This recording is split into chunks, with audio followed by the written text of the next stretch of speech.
오늘 주신 하나님의 말씀 마태복음 4장 1절로 4절의 말씀입니다. 같이 읽겠습니다. 시작. 그때 예수께서 성령에게 이끌려 마귀에게 시험을 받으러 광야로 가사 이 40일을 밤낮으로 금식한 후에 줄이신지라. 시험하는 자가 예수께 나와서 이르되 네가 만일 하나님의 아들이거든 명하여 이 돌들로 떡덩이가 되게 하라. 예수께서 대답하여 이르시되 기록되었으되 사람이 떡으로만 살 것이 아니요 하나님의 입으로 나오는 모든 말씀으로 살 것이라 하였느니라 하시고 아멘. 이는 생명의 말씀입니다. 오늘 제가 예배하기 시작할 때 이런 마음이 들어서 정말 우리가 같은 30분도 이 30분은 보통 30분이 아니다. 그렇죠? 여러분이 정말 이 시간이 어떤 마음으로 오는지 제가 아는데 이왕 왔으니 하나님의 기쁨 되는 예배가 되어야 되겠다. 그런 생각이 들어서 우리 앉는 자리가 이미 우리 마음이 있어. 그래서 우리 이호일 선생님 딱 앞으로 오셨는데 이렇게 다가서는 마음으로 예배했으면 좋겠다. 그래서 우리 내가 박 권사님 보고 앞자리에 앉으시라고 이인성 권사님 앞자리에 앉으셔야 이제 나중 오는 분들이 뒷자리에 앉잖아. 그러니까 나중 오는 분이 또 내 앞자리에 앉으면 좀 그 이상하잖아요. 그러니까 다른 분들을 편안하게 해주기 위해서 먼저 좀 앞자리부터 이렇게 앉아서 정말 우리 하나님이 주님 앞에 달려오는 마음, 다가서는 마음을 그것만으로도 하나님이 기뻐하실 줄로 믿습니다. 자, 긴 얘기할 수가 없고 오늘 성경에 있는 말씀은 예수님이 광야에서 시험 받는 기사예요. 저게 지금 사고가 나가지고 나오질 않는데 1절과 2절에 보니까 이런 말씀이 있어요. 같이 읽어봅시다. 1절과 2절 시작. 그때 예수께서 성령에 이끌려 마귀에게 시험을 받으러 광야로 가사 40일을 밤낮으로 금식한 후에 예수님이 세 가지 시험을 받는데 첫 번째 시험에 대한 얘기가 오늘 이 말씀이고 그것만 가지고도 충분히 이야기할 수 있을 것 같아서 이것만 다루려고 합니다. 그때 언제일까요? 세례 받으신 다음에. 그렇죠? 근데 예수님이 시험 받는데 시험 받는 과정이 있어요. 어디서 시험 받으셨어요? 광야. 그렇죠? 광야는 아무것도 없는데요. 그런데 거기 이런 말이 있어요. 성령에 이끌려. 아니 사탄에 이끌려 갔다 그러면 말이 되잖아요. 근데 성령에 이끌려서 광야로 가서 시험을 받으셨다. 질문이 많아지지 않습니까? 그렇습니다. 어찌 보면 이 말씀 속에 시험은 불가피한 것, 있으면 좋고 없어도 그만인 것이 아니라 필수적인. 그렇죠. 왜? 그러니까 성령께서 이끌어 가셨잖아요. 광야라고 하는 말은 아무것도 없는 것, 그걸 상징한 물이 없는 것, 양식이 없는 것, 그 거친 것, 내가 구하는 것이 구하는 대로 만나지지 못하는 것. 어쩌면 그 광야는 우리의 일터일 수도 있어요. 우리의 삶에 여러 가지 물이 없고 입구가 아니라 구하는 것이 구하는 대로 만져지지 않고 얻을 수 없는 것, 그게 광야죠. 근데 그 광야, 우리는 피하고 싶고 도망가고 싶은 광야를 성령이 이끌어 가셨다고 오늘 성경에 말하고 있어요. 성령은 하나님이시니까. 그렇다면 예수님의 시험은 있으면 좋고 없어도 그만인 시험이 아니라 이거는 당연한, 있어야만 되는, 마치 비행기가 올라가기 위해서는 바람이 있으면 좋고 없어도 그만이 아니라 있어야 되는. 오늘 광야의 시험은 바로 그런 것이구나. 이렇게 말씀했어요. 우리 찾아볼 수 있어요. 그런데 순간 마귀가 와서 시험하고 있어요. 이렇게 말해요. 네가 하나님의 아들이거든 이 돌을 떡이 되게 하라. 그렇게 말씀했어요. 이 말을 우리가 이해하게 되어지면 하나님의 아들이라면 조건처럼 여겨지지만 근데 이 말씀은 원문은 조건이 아니에요. 내가 하나님의 아들이지. 그러니까 아들답게 살아. 이 말이에요. 아들이라면 아들을 시험하는 게 아니라 아들 당연하지. 그러니까 아들이니까 아들답게 살아야지. 라고 하는 말씀이 이 말씀의 원문의 뜻이 옳습니다. 근데 언제 그렇게 했는가? 금식하신 후라 그랬어요. 여러분, 제가 금식을 오랫동안 좀 해봤거든요. 금식할 때는 금식이 어렵지 않아요. 요즘에 보니까 정치인이 6일하고 7일하고 쩔쩔매더라고. 사실은 그 아무것도 제가 봤을 땐 괜히 다른 말 나가면 안 되는데 그건 금식이 아니요. 그건 누구나 다 할 수 있는 거예요. 근데 금식을 오랫동안 하고 금식을 풀어도 된다 할 때가 정말 위험해요. 금식을 푸고 위장을 이제 30일, 40일 동안 쓰지 않은 다음에 아무거나 먹을 수가 없어요. 그때 아무거나 먹었다가는 사람이 아주 안 되는 거죠. 지수는 바로 그때예요. 금식할 때 금식은 걱정이 없어. 근데 금식을 풀어서 이제 먹어도 된다고 할 때는 막 식욕이 돋아가지고 그때가 위험한데, 그때 마귀가 내가 하나님의 아들이지, 아들답게 살아 하고서 그를 속삭이는 이야기가 오늘 성경 속에 기록이 되어져 있습니다. 근데 예수님이 이렇게 대답했어요. 4절에 보니까 따라서 합시다. 사람이 떡으로만 살 것이 아니요 하나님의 입으로 나오는 무엇으로 살 것이라? 이 말씀을 우리 이렇게, 예수님이 어렸을 때부터 성경 공부를 열심히 해가지고 그 신명기에 있는 말씀을 잘 외웠구나. No. 이 말씀은 지나간 성경 구절을 기억했다고 하는 것이 아니라 그 말씀으로 산다는 말씀의 의미가 무엇인가를 지금 예수님이 이야기하고 있는 거예요. 신명기 보니까 이런 말씀이 기록이 되어져 있습니다.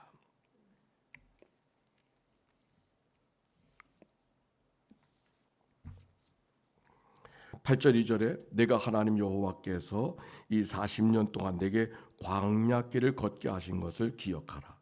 너를 낮추시며 광야길에서 너를 줄이게 하신 것은 또 너를 알지 못하여 네 조상도 알지 못하는 만나를 내게 먹이신 것은 내가 줄여서 내 힘으로 할 수 있는 것이 아무것도 없었을 때 내가 주는 것으로 너희가 하루하루 살 수 있었던 것은 내 인생이 떡으로 사는 게 아니라 하나님 때문에 하나님의 은혜로 사는 것을 알게 하려 합니다. 이게 신명기 말씀. 주님이 사람이 떡으로만 살 것이 아니요 하나님의 말씀으로 살 것이라는 말씀은 구약에 있는 성경을 잘 따로 외웠기 때문이 아니라 그 말씀을 주신 사람이 아무리 어려워도 인간의 힘으로 살아가는 것이 아니라는 것을 고백하고 하나님이 도와주셔야 산다는 것을 기억하고 하나님께 의존하는 존재로 고백하는 삶을 살아갔던 이야기의 역사를 오늘 마귀에게 이야기하고 있는 거예요. 내가 아무리 이야기한다 할지라도 사람이 떡으로 사는 존재가 아니야. 하나님의 은혜로 살아가는 거야.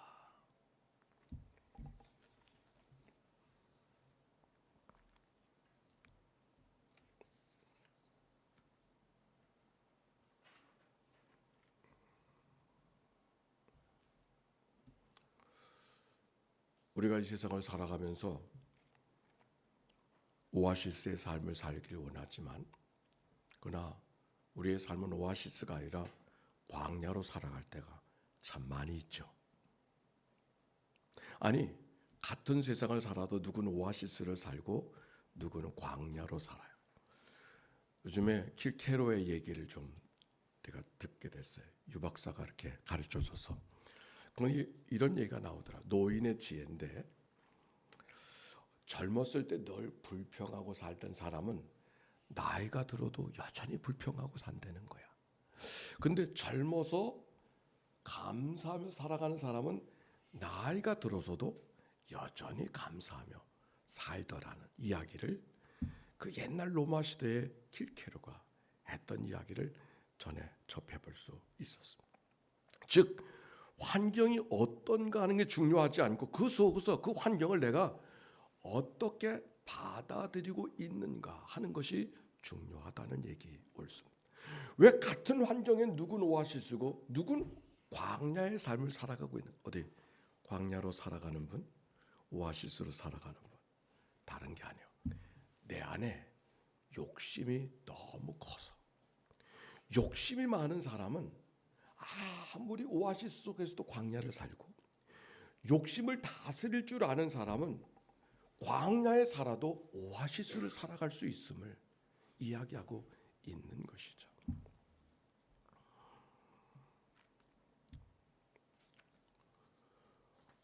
오늘 성경에 있는 이 이야기 속에 왜 배고픔을 면하라고 하는 것, 배고픈 사람에게 배고픔을 면하라고 하는 것이 왜 시험이 될까?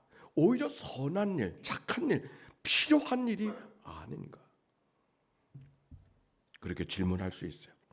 문제는 그 욕심이 누구를 향하고 있는가, 무엇을 향하고 있는가 하는 게 중요한 거예요. 욕심이 잉태한 즉 죄를 낳고 죄가 장성한 즉 사망을 낳는다.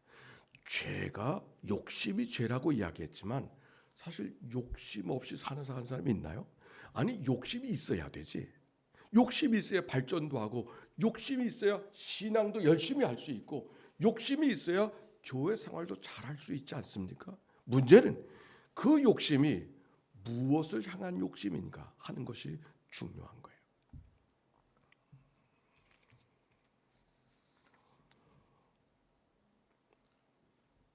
사람이 살면서 악한 사람, 선한 사람을 갈라낼 때가 있습니다. 저 사람은 사람이 좀 악해. 저 사람은 사람이 좀 착해. 무엇이 착하고 무엇이 선할까요? 무엇이 악하고 무엇이 선할까요? 무엇이 나쁜 사람이고 무엇이 착한 사람일까요? 이렇지 않을까요? 내게 좋은 사람은 다 선한 사람이고, 내게 나쁜 사람은, 이익을 주지 않는 사람은 다 나쁜 사람이고, 내가 기준이에요. 세상에 선한 사람과 착한 사람이 구별되어져 있잖아요. 내가 선한 사람 만들고 내가 악한 사람 만드는 거죠.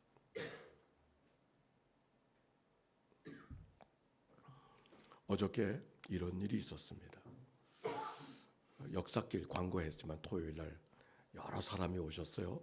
45명이 역사 순례길을 어제 걸어서 경기 가명을 통해서 4.19 기념 도서관 경교장에 들렀다가 이화학당, 정동제일교회 배제학당, 그리고 마지막에 중명전 거기를 갔어요. 그 고종황제 마지막 거처입니다.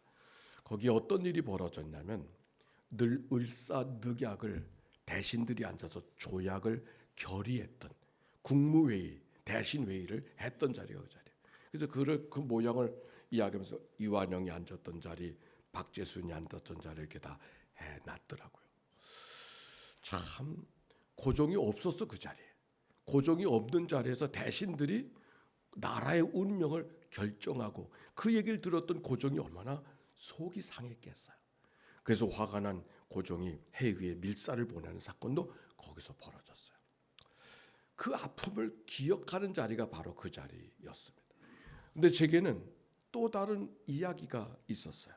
바로 그 자리가 어떤 자리냐면 맥클레이 선교사가 1884년에 와서 한국에서 복음을 전할 수 있게 해달라고 고종에게 요청을 했었대. 고종이 허락한 자리가 바로 그 자리예요.